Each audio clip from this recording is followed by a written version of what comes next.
So yun mga kasoya, so what's up and Assalamualaikum warahmatullahi ta'ala wabarakatuh. So yung mga kasoya, so ngayong araw na to may content kami kung saan kasi iniimbitahan kami para pandawin yung kimpot kasi nag-harvest dito sa loob ng palistan yung mga relatives namin. So kasama ko ngayon si Acero, Julius, Mr. Bamlin, and Wengman. So yun mga kasoya, so panurin natin kung paano namin ginawa. So yun, God bless. Salamin, what's up mga kasoya?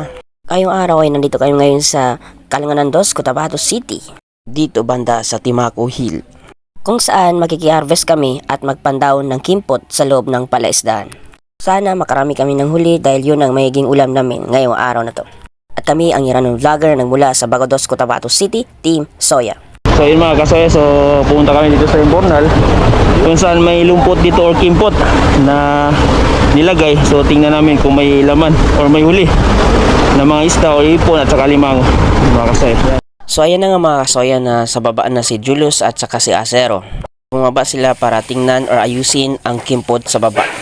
And the same time tingnan kung may mga huling hipon, alimango at isda.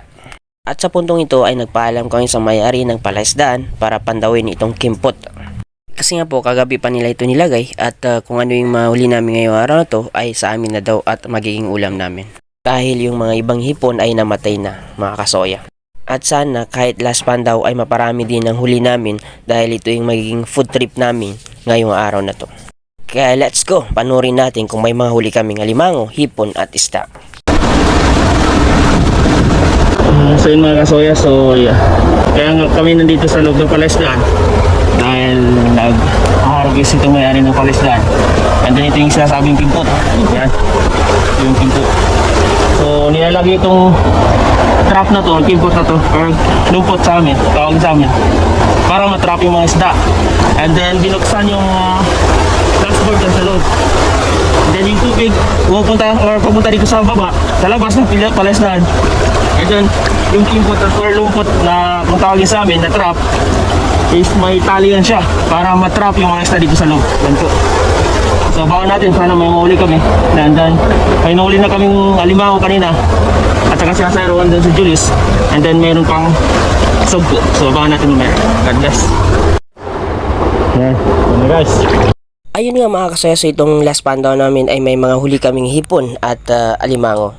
So abangan natin ang part 2 ng episode na ito mga kasoya sa next upload natin. At mapapanood nyo sa part 2 ang mga huli naming hipon at alimango mga kasoya. At kung nagustuhan nyo ang content namin ngayong araw na to, please follow, like, and share mga kasoya. At shoutout sa lahat ng sumusuporta sa page namin, sa dati at bagong followers po namin. Maraming salamat po and God bless you all.